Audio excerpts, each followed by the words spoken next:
Madam Speaker, this is a very important day for education policy in New Zealand. This Education and Training Amendment Bill focuses on three areas of policy. The first is introducing a legal framework for charter schools kura horua here in New Zealand.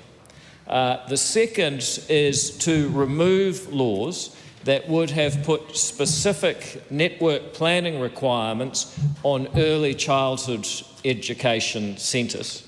That bureaucracy will be gone because it made no sense.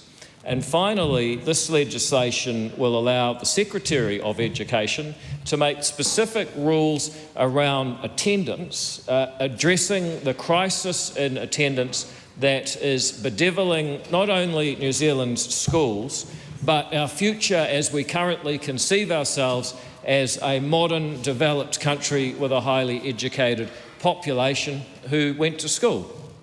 Madam Speaker, I worked through each of these matters in this speech before saying I look forward to the Select Committee, and I thank in advance Katie Nimmin, the Select Committee Chair, for the work that I know the committee will do, hearing from New Zealanders, improving the legislation if and where necessary, and reporting back so that this policy progress can continue. First and foremost, the framework for charter schools kura horua will put in place the rules for who will be responsible for the administration of charter schools.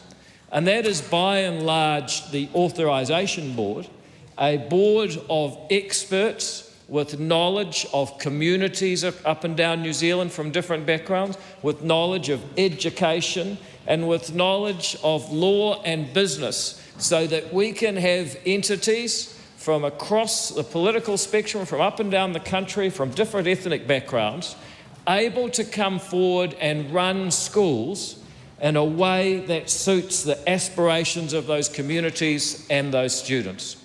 That authorisation board which is put in place is absolutely key. And the authorisation boards will be, under this law, responsible for negotiating and striking contracts with the sponsors who run the schools. And those contracts will be quite different from the approach that has been taken to New Zealand education under successive governments. For far too long, we have overly stipulated how each dollar of funding is used for this or that. We've forced schools to negotiate with the Ministry of Education local office, often for trivial things, to wait long periods of time. We've stopped them from being able to expand when even there was clear demand from the parents and the students in the community for more of the education they were offering. And we're going to stop that level of stipulation and micromanagement. And this contract, we're going to say, you get the money that is owed to the students of this country. Their share of the education funding will be paid to the school in cash in full. That's quite a big concession. But there's another change that we're going to make in return for that freedom and flexibility to start a school or to convert a state school. We're going to say, actually, we're going to contract you for outcomes. Because the amazing thing that happens in the current state system is that a school can keep getting funded even when the students aren't attending and when they're not achieving. It's an incredible thing that this has been allowed to go on for so long. And charter schools will be the opposite. And I say to my colleagues from Te Pāti Māori, in many respects, this is tino rangatiraranga in action. This is allowing communities to take control of their destiny so long as they live up to the mana of achieving and engaging the rangatahi and the students and their rohi and their community. And the Māori and the Labour Party, they don't know which way to go on this, because they kind of like the idea of tino rangatiraranga, but they also like the middle-class unions that back them and pay their fees. And they're not quite sure about that. And Camilla Ballard says, oh, it's about teachers. It's not about teachers. You see, here's what this is about for teachers. The opposition is saying that teachers are opposed to this. Actually, This is a liberation of the education profession. You see, charter schools will allow a group of teachers to run a school their way, and so long as they have the mana to achieve the results of engaging the students, having them show up and learning, we're going to stop interfering with them. And Camilla Ballard should take note, because I talk to teachers and PPTA members too, and NZEI members and all her union backers, and you know what they say quietly?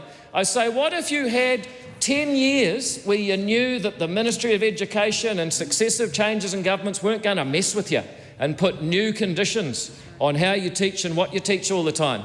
And they say, what, for 10 years? They say, that'd be amazing. Well, you know what?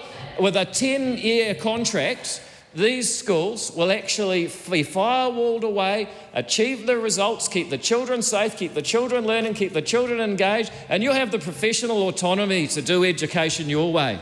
That's a pretty popular idea with the teaching profession, and Jan Tinetti ought to get with the program and listen to a few of the teachers that are saying that. She might be surprised at how many are saying it. This legislation also allows state schools to convert to charter status. It's not just new applicants, brand new schools. It's also, and you won't be surprised how many state schools are showing an interest in this, to actually take on charter status and do that deal.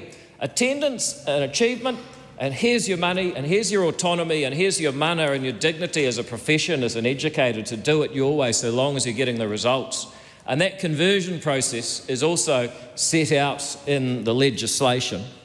Altogether, charter schools are back, school autonomy is back, tino rangatiraranga in education is back, and self-determination for the children and the educators and the future of this country is back with this legislation. And the Labor Party, they're not back, they're backward. That's the big problem for the Labor Party on this issue. They're not back, and they won't be back for a long time, but they're certainly backward. Madam Speaker, I would be remiss if I didn't mention a few more aspects of this legislation. It also removes the network planning provisions for early childhood education centres. And this legislation, Madam Speaker, was just completely nuts, because it is the Labor Party we know best ideology that the Ministry of Education can decide whether or not a person should be able to invest their own money in serving students, young people, in a community that wants them to be there. And how do we know the community wants them to be there? Because they send their children to the centre. If they don't, it either won't start or it'll go broke. And this is, I know it's a new concept for some people on the other side, this is how the New Zealand economy works.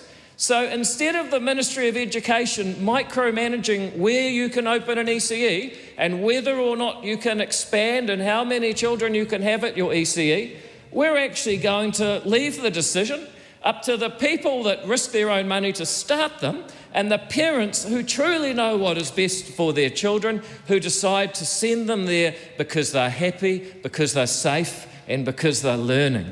Those are the people who should have the power, and these are the people who will have the power. And altogether it means people spend less time on the bureaucracy of justifying their existence and more time on the empowerment about being able to do it their way.